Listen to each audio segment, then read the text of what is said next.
kita bersatu di dalam doa.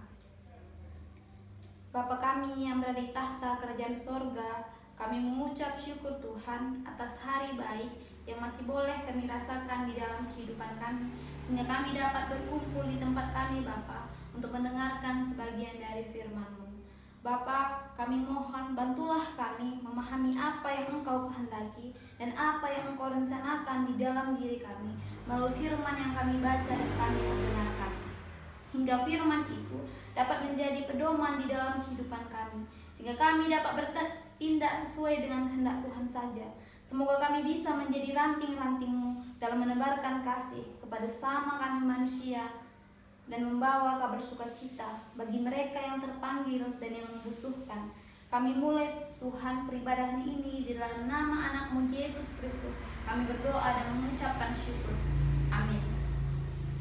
Shalom bagi kita semua. Nats khotbah yang sampai kepada kita hari ini diambil dari Matius 11 ayat 25 sampai dengan 30. Kami bacakan secara tunggal. Ajakan juru selamat.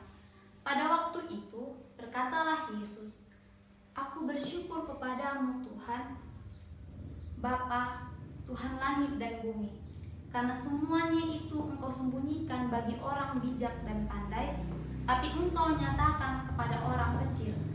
Ya Bapa, itulah yang berkenan kepadamu. Semua telah diserahkan kepadaku oleh Bapakku, dan tidak seorang pun mengenal anak selain Bapa, dan tidak seorang pun mengenal Bapa selain anak, dan orang yang kepadanya anak itu berkenan menyatakannya. Marilah kepadaku, semua yang letih lesu dan berbeban berat, aku akan memberi kelegaan kepadamu. Pikulah yang kupasang, dan belajarlah kepadaku, karena aku lemah lembut dan rendah hati, dan jiwamu akan mendapat ketenangan. Sebab yang kupasang itu enak dan bebanku pun ringan."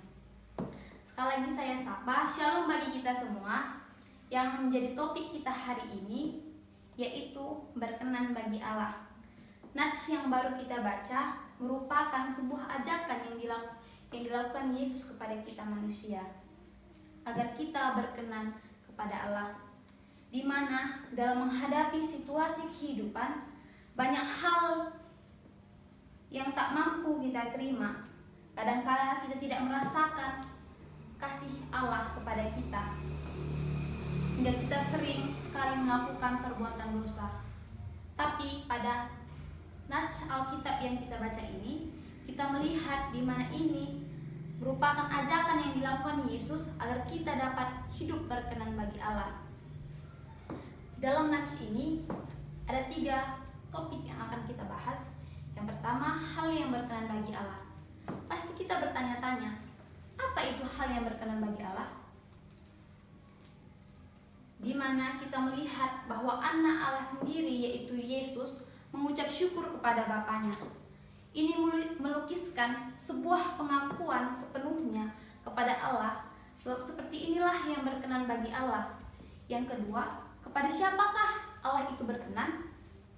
Seperti yang tertulis di dalam Matius 3 ayat 17 dan Matius 17 ayat 5, di mana hal ini menunjukkan betapa eratnya hubungan Allah kepada Yesus. Dan di dalam Matius 12 ayat 18 juga tertulis, "Lihatlah itu hambaku yang kupilih, yang kukasihi, dan kepadanya lah aku berkenan."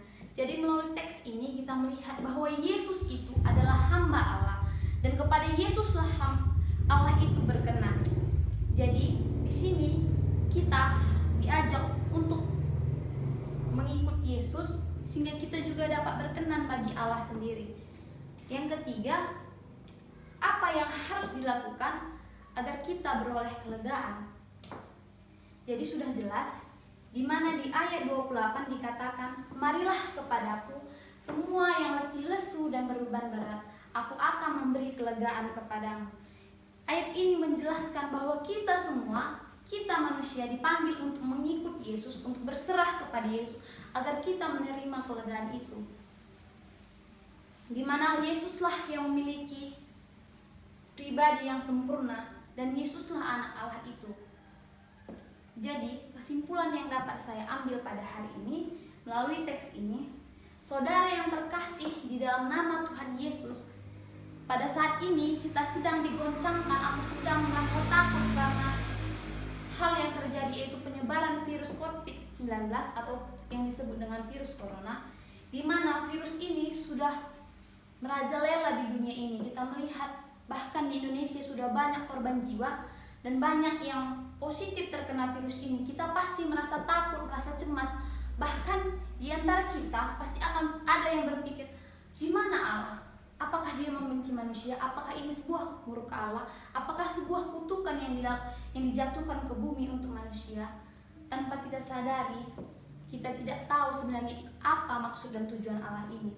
Jadi melalui teks ini kita tahu, kita harus sadar bahwa apapun itu yang dilakukan Allah, semua itu hanya ingin mendekatkan kita kepada Dia. Di sini kita diajak untuk berserah kepada Yesus, karena kita ini adalah manusia yang lemah. Tanpa Yesus kita tidak ada apa-apanya. Itu sebabnya melalui ini, marilah kita kepada Yesus. Kita datang kepadanya, berserah kepada Dia, berpengharapan kepada Dia, maka kita akan dikuatkan dan iman kita semakin bertumbuh. Jadi jangan takut akan apapun pergumulan atau masalah yang kita hadapi, karena kita akan kuat bersama Yesus dan kita akan mampu menjalaninya. Untuk itu, dari peristiwa yang terjadi saat ini, kita bisa belajar bahwa kita harus tetap berserah kepada Yesus. Itulah yang diinginkan Bapaknya, seperti yang dilakukan Yesus kepada Bapaknya, berserah. Sebab dikatakannya bahwa itulah yang berkenan bagi Allah. Itu sebabnya kita juga sebagai manusia yang berdosa, kita harus berserah kepada Yesus. Pikulah kuk yang dipasang Yesus, dan bersama Yesus kita akan dapat melewati segala pergumulan atau cobaan yang ada di dunia ini. Dan melalui ayat ini juga kita diajak untuk hidup bersama Yesus. Jadikan Yesus teladan kita, sebab Dia adalah hamba Allah, sebab Allah berkenan kepada Dia, dan Dia adalah guru kita dan menjadi teladan kita di dunia ini. Amin.